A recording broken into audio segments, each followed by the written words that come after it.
faded sign at the side of the road that said 15 miles to the...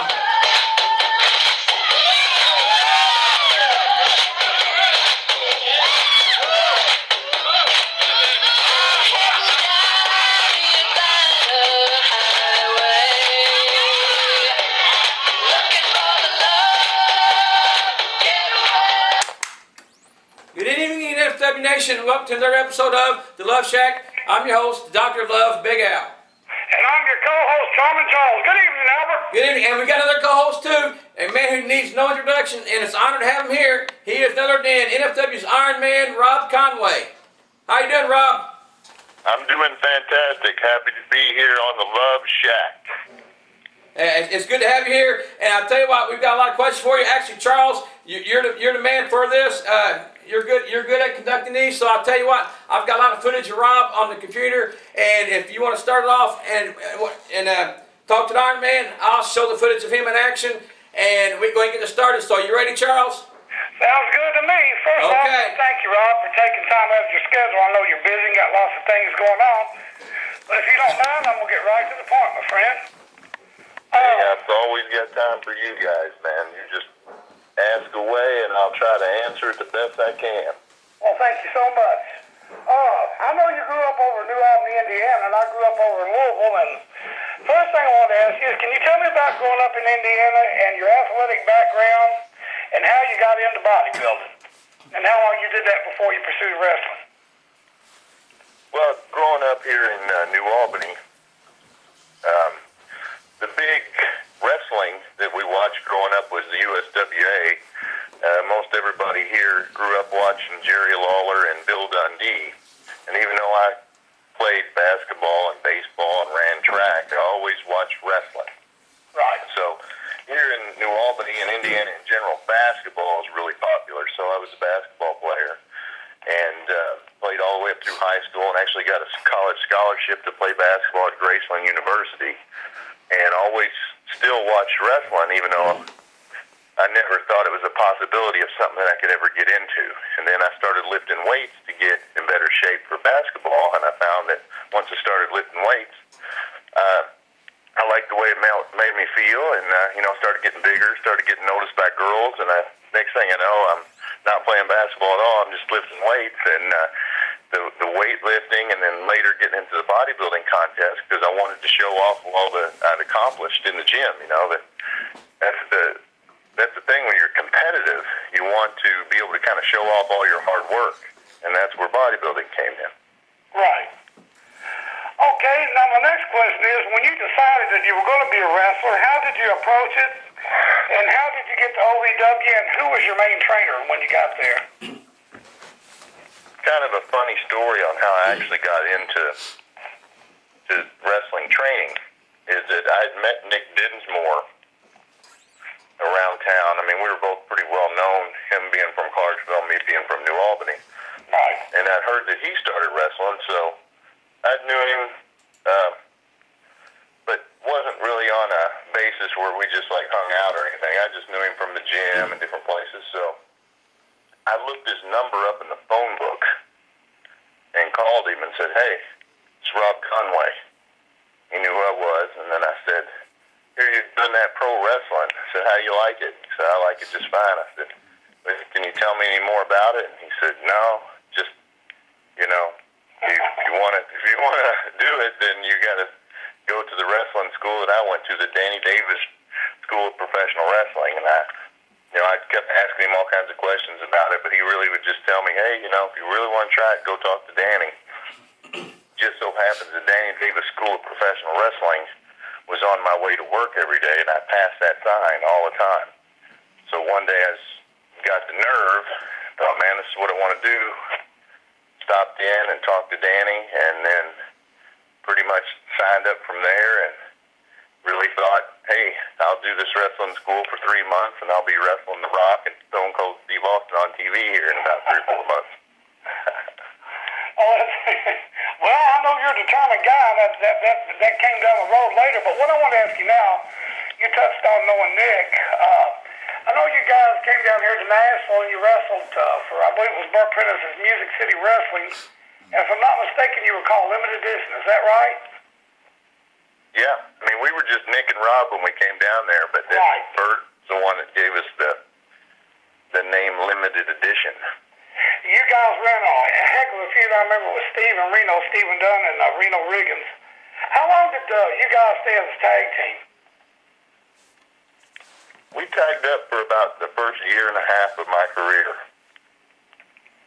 So you'd say there was definitely chemistry there. Oh, yeah. But there's times when you can watch tapes of me and Nick wrestling, and if you don't look close enough, I can't tell who's who. I mean, we looked almost the same. We were built the same, wore the same gear, had the same haircuts. I mean, we were always, traveled together. I mean, we were a team. And when sometimes I'd be watching a tape of it, and there'd be a move, and I think, man, I don't remember doing that move. And I go, oh yeah, it was Nick. I mean, to this day, in this area, when people think of Nick Dinsmore, they think of Rob Conway, or Rob Conway and Nick Dinsmore. If I go into a restaurant, somebody will go, hey, Nick was in here the other day. I mean, we're just always affiliated because we started out together, and then our careers kind of paralleled each other all the way up through for the last 15 years. Right. We've talked before about this. We know you went to Danny Davis's. Can you touch on Rip Rogers a little bit for me? I know that he was one of your teachers, if not your main teacher. Is that right? Well, Danny Davis was my trainer. Rip Rogers was my first opponent, and then I actually wrestled with and against Rip for probably the first couple years of my career. I mean, I've wrestled Rip hundreds of times, so he wasn't my trainer, but I certainly learned a lot from him because wrestling him all the time, and then later we became a team, and even though he was my teammate, he was more like a trainer because he had so much more experience than I did. I was just trying to learn as much from him as I could. Right. Well, now, you said a while ago that you thought, well, I'm going to go up here to the WWE, I'm going to wrestle The Rock and whoever. Tell me how it felt when you finally got to WWE. Well, by the time that I got there, it was about 3 years after I started training that I got a contract with WWE. And prior to that, I got called up and got to do some of their shows, but never had any matches. I always ended up, doing some stuff backstage and just kind of as an extra. When I finally got his contract and then got called up to be on the main roster as a member of Raw, I mean, it really felt as if all the hard work that I had done was coming to where it was paying off. There's a lot of dues you pay in any business, in any sport. And I felt like I'd paid my dues and it was my time. I was excited about it, and it just felt like it was the right time. If it had happened sooner, it would have been too soon. If it happened later, it would have been too late. It's just everything happens for a reason, and timing is really important. I agree with you 100%. I was in the music business all my life, and it's pretty much like that, Like you said, it can either be too soon or too late. Now, I want to ask you something, too. With the first night that you did Raw, how did that differ from, say, walking out at OVW? I know it had to be a trip walking out there and seeing all those people. Just tell us how you felt the first night when you were headed towards the ring. I was excited. I mean, just exciting. The people, the production, the pyro, the Titantron. The ring is the same size as the ring that I trained in. All those things are the same. The actual wrestling is pretty much the same, whether you're on Raw or whether you're at New Focus or whether it was in OVW. But it's just the size of the arena and the amount of people and the whole production, the people backstage is just so much bigger, and it's just a very exciting feeling to come out and be a part of something that you watched on TV for such a long time, and then realize that now somebody's watching you and thinking, man, I want to be where he is, and I want to be like him, and that you have fans because it's just a lot of gratitude, just like excited about it. There's all the hard work was paying off, and sometimes you don't even realize it while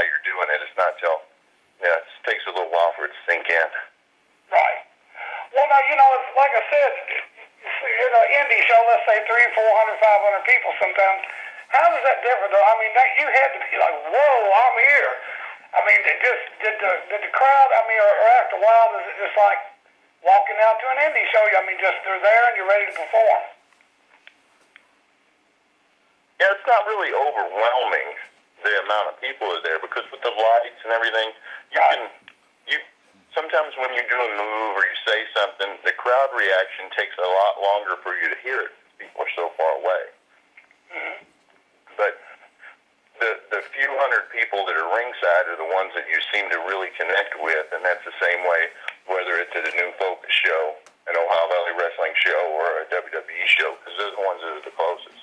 But the difference, one of the main differences as far as like when you're talking, things like that, in a bigger show like that, a bigger arena, is that you have to look up and make eye contact with people who are sitting in the cheap seats, the ones that I used to go and sit in, you know, because you have a tendency to, at most independent shows, because the people are all at one level, you're kind of looking down at the audience. So those are things you got to remember, that you got to look up, because there's people that are, far enough away you couldn't hit a golf ball and hit them. Right. Yeah, that's what I was saying. It's got to be hard. Like, I know in playing, I'm going back to my music thing, but like at nightclub, you can always make the eye contact with that one person out there in the front row, where that many people, gosh, I know how you must feel. But that's pretty cool. So you felt in control. I mean, you were comfortable right off the get-go, right? Yeah, I mean, that's what I've been trained to do. I mean, when you're wrestling 2-3 nights a week for 5 or 6 years before you get to that level, I mean, it's still new to you. The wrestling matches, talking on the microphone, that wasn't new to me. Growing up in Indiana, we probably averaged 3,500 people a game to our home basketball games. Right. So, I mean, I was used to signing autographs when I was in 8th and 9th grade. Right. So all these things I felt like really prepared me. The basketball and playing in front of large crowds, and bodybuilding where you're up there and you're posing and trying to entertain people without talking, I mean, physically, and then getting into wrestling. It just felt like everything that I'd done up to that point was preparing me for that first night when I walked out on Monday Night Raw. Well, that's awesome, man. I mean, like you said, all that, I've been, like I said, I'm from right around where you are. Local basketball is really a big thing there, and so is football, so yeah, I can see that. Okay, now I want to ask you something, Rob. You and I have talked this before, riding down the road or whatever. Tell us about doing promos at WWE. And were they written out, or was it off the cuff just like it is in the Indies, or how does that go? Well, the difference between the WWE and the independents is like when I go out and New Focus Wrestling, and I'm talking to, NFW Nation, those are my words. That's what I'm feeling. I mean, this is the real deal. I mean, this is, like what I've been going through with Rich, Master Rich. Me and him were friends. And then, now his attitude, he's got a bad attitude now, but it's that way all the time. I mean, you can call, I've had people that tell me that they've called his house and he's got that attitude. So, I mean, this is, the way it is. In the WWE, they're not a wrestling promotion. It is a television show. So a lot of the things that you say, they might not be written word for word, but you're pretty much influenced as to here's what we want you to do. Whereas at independent wrestling, is that when I'm myself, what you see is what you get. The IronMan, if I'm in a bad mood, then you get the bad version of the IronMan. If I'm feeling good and everybody's been treating me good and things are going my way, you get the guy that you've seen for the last year. What I say is coming from my, from the heart, whether you agree with it or not. Whereas in WWE, sometimes you don't, a character doesn't get popular because it's not what the guy's feeling. He's having to say something that somebody else wants him to say. Right. Well, I've noticed, like I managed you for 2-3 years, at least 2 years. Yeah. And you haven't changed.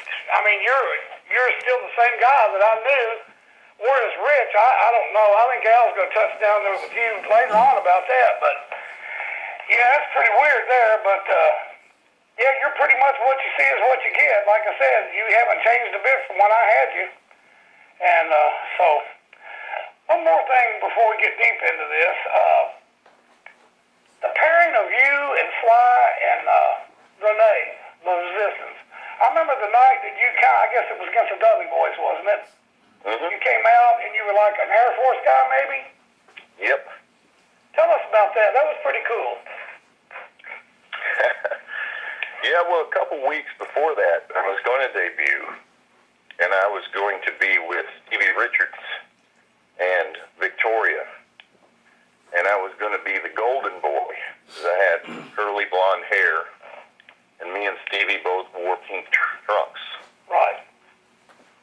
And I was going to wrestle Tommy Dreamer. And then about an hour before the show started, John Laurinaitis came to me and said, hey, we decided that you're not debuting tonight, and your match has been canceled.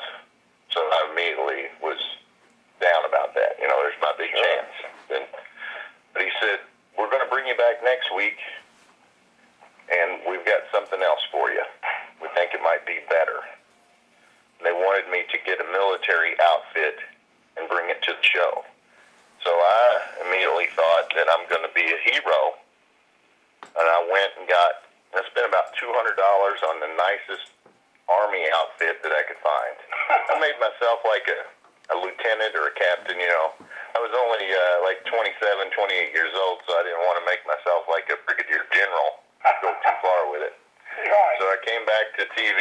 They brought me back to Raw the next week, and I showed them my uniform. And they said, wow, that's a beautiful Army outfit, but we can't use it because the Army is one of our sponsors.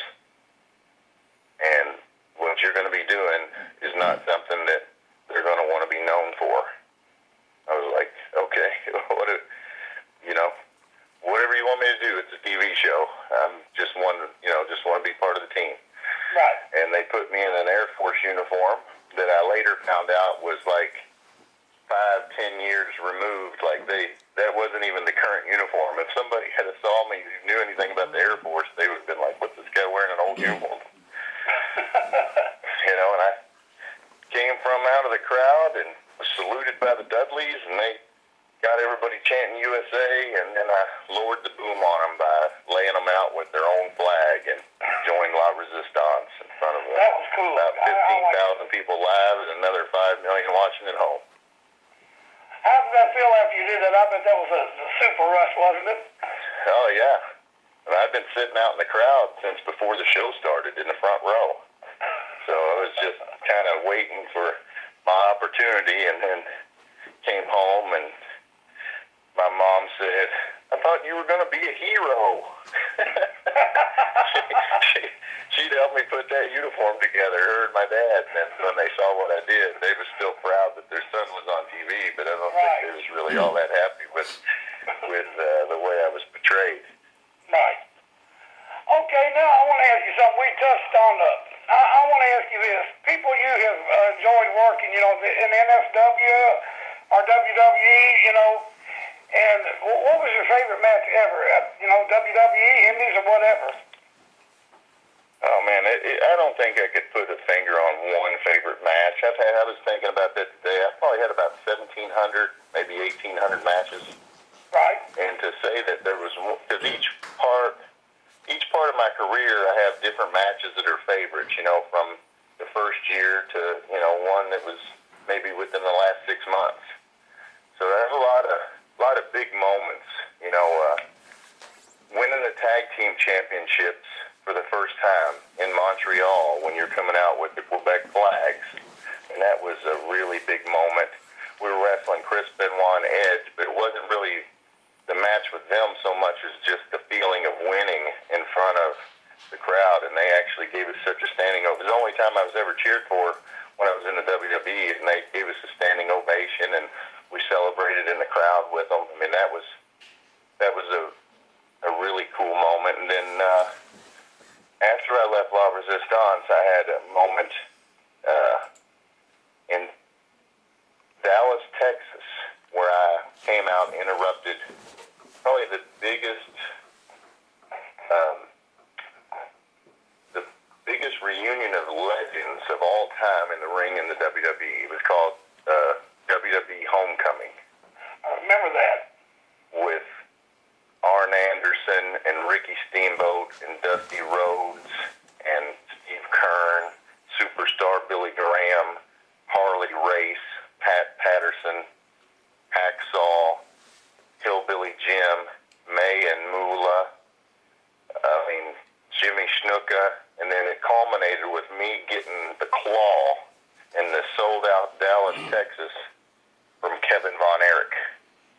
Wow. So I would think I was the last person probably in wrestling to get the claw from Kevin Von Erich, and it was pretty amazing, just pretty amazing just to be in the ring with all those guys, let alone get to come out and give them a little tongue lashing. Right. Hey, Charles. Yes, sir. And if it's okay, it's going pretty fast, so I got a couple questions. If it's all right if I ask Rob a couple real quick? Sure. Let me just get this one finished up here, and then if you don't mind. Okay. That's fine, sir. That's fine. So you say that's probably your favorite WWE moment? It's one of them, and there's a lot of pretty cool moments. Wrestling Eugene in his first match in the WWE after I wrestled him hundreds of times as Nick Dinsmore. That was really a big moment. It was such a big moment for him, and I was happy to be a part of it. Right. I remember the first night that you were very convincing. I mean, that was so cool. Poor Eugene, he's just bone fuzzled, and you're sitting there just ready to get him. I forget who was holding you back, but I really enjoyed that segment. Okay, I got one more question I want to ask you. Actually, I got a bunch more, but I guess we'll run out of time here. But then we're going to turn it over to Albert. I know that you were a big help. I guess it's safe to say that you helped train at Danny's. Is that safe to say? Yeah, by the time that the WWE signed OVW to a developmental contract, Danny really didn't get in the ring anymore, so most of his training, he would be on the outside of the ring, and it was Rob, get in there and show Brock how to do a hip toss. Right. And Rob, get in there and do this. It was either me or Nick always. Hey, Nick, Rob, get in there and do this. So we were the hands-on guys relaying the training that we got from Danny and being the hands-on with the new talent. Mm-hmm. I remember you telling me about a young guy that you had helped, and you said, I know you told me you used to be in charge of doing promos, and there was this young guy that you would you turned the mic to him, and he could cut a promo just like nobody's business right then there. Can you tell us who that was? John Cena. Yep. Yeah, I told him early on. I mean, you could just see it. I was like, you're going to be a big star. And at the time, he was a better talker than he was wrestler. And then his wrestling really came up, and you could just tell that this guy had everything it took to be, I don't know if I could envision him being as successful as he is, but I knew he was going to be a big star from just watching him over a few short months, at the beginning. Right. Okay, I got one more, and then I'm going to turn it over to Al, and then I want to ask you this here. I noticed you give as much, seems to me, it's the indie shows like NFW, that's where we work, and that's my favorite indie, of course, but it seems like, am I safe in saying you give as much there as you did at WWE? I mean, you're a great entertainer, and I'm back there in the backstage area, and I mean, like you said a while ago, you're Rob, whether it's Rob the entertainer or Rob the guy, that we sit around and talk, but is it safe to say you give as much there as you did in the WWE? Anytime that I'm wrestling, I feel like it's fun for me. Right. But I'm going to give you 100% no matter where I'm at. If it's WWE, if it's OVW, if it's New Focus, if it's JCW, NWA, because, in the independents, I'm my own brand. So if someone says that, man, I went to see the IronMan Rob Conway, and, he really didn't put out the effort, that word is going to spread throughout the business to different promoters, and then fans are going to, I don't know if I want to go see that guy.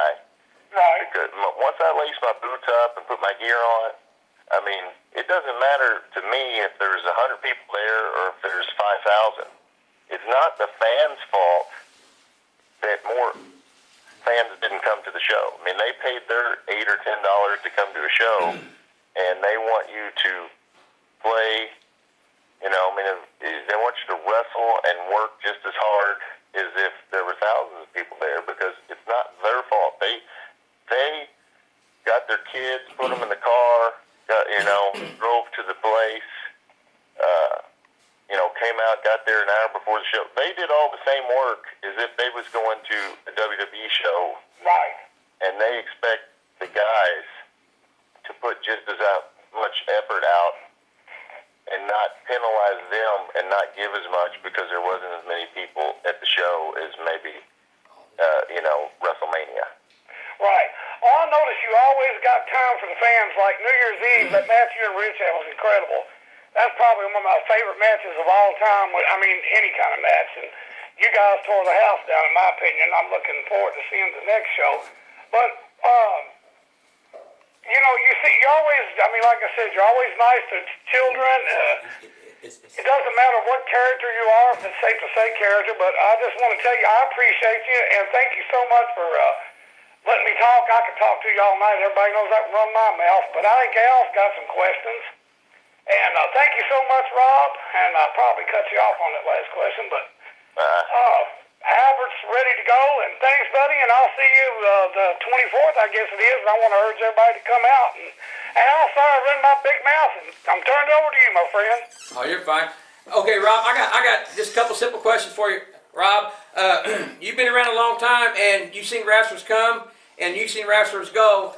I'm just wondering if you can just, for the ones who are now in training, and the ones who are thinking about training, and ones who are just starting out in the business, what advice can you give them to help them be successful? The main advice I would give them is to listen to wrestlers that have been where they want to be. Yeah. There's a lot of veteran wrestlers in a lot of locker rooms. Yeah. And you will listen to advice from everybody. But just because you listen to somebody doesn't mean that you don't always have to do exactly what they tell you to do, as far as you're going to get a lot of different advice out there. Yeah. And in wrestling, just like in any business or sport, there's a lot of guys that maybe have been in the business for 20 years, but what they didn't tell you is that they wrestled, 10 times that first year. Yeah.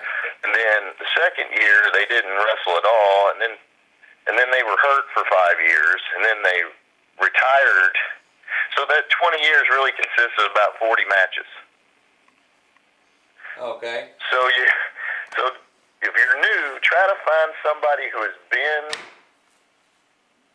to the level of success that you're wanting to achieve. Yeah. And try to, if you have to bug them, ask them, please, will you watch my match? Is there some advice you could give me? Can I sit next to you in the locker room? Can I drive to the shows with you? Because it's hard for you to learn a lot from somebody that doesn't know a lot. Yeah. So listen to everybody, but try to really learn. If you want to be the NFW champion, then you should try to learn from someone who has been the NFW champion. There you go. If you want to get to the WWE, then it's best if you find a guy at your show that has, participated in WWE matches or shows. Yeah. Try to learn from them. I mean, that would be my biggest advice as far as when you come to a show, listen to everybody, but also pick out the guys that you want to be like, or they have the success you want. I'm going to go learn from them. There you go. Great.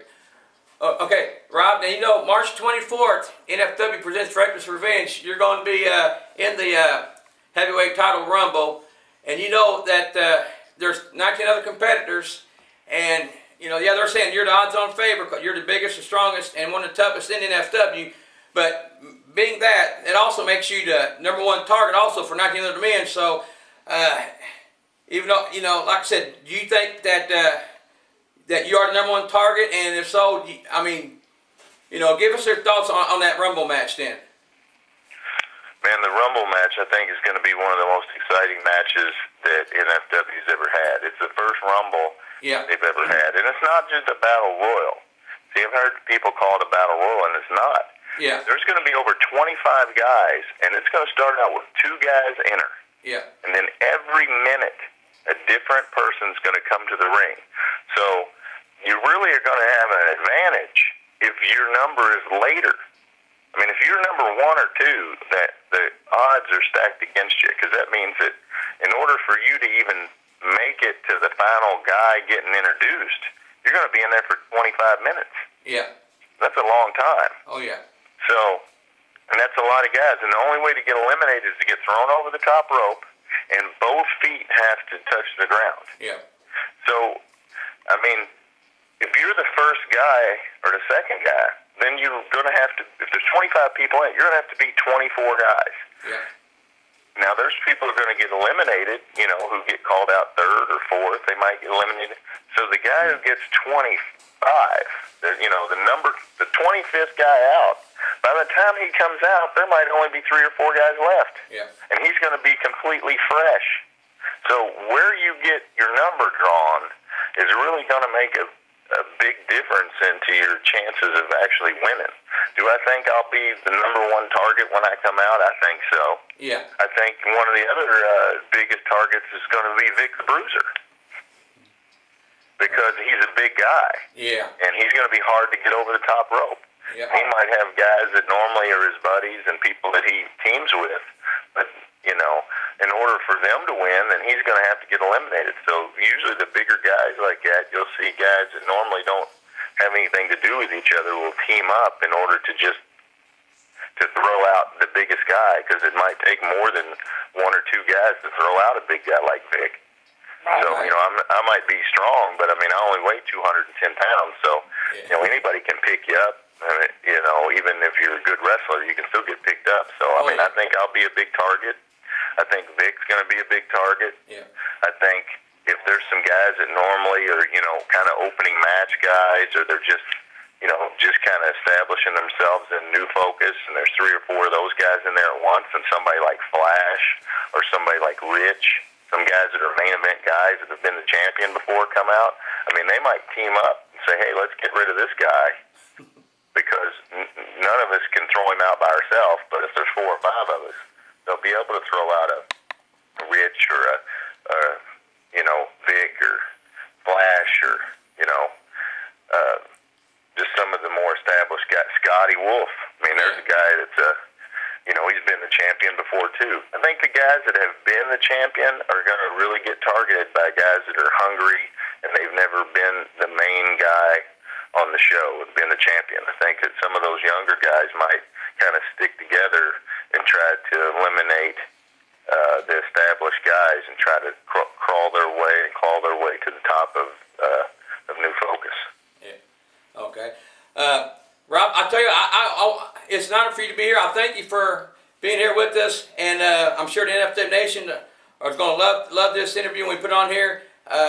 You're a great athlete, a great wrestler, and it's an honor to be here. And we can't wait to see you on March 24th during Reckless Revenge. I want to wish you the best on the Rumble.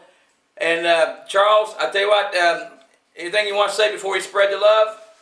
Well, I just want to say thank you, Rob, for taking the time. Like I said earlier, I know you're a busy guy and you got lots of things going on with different promotions.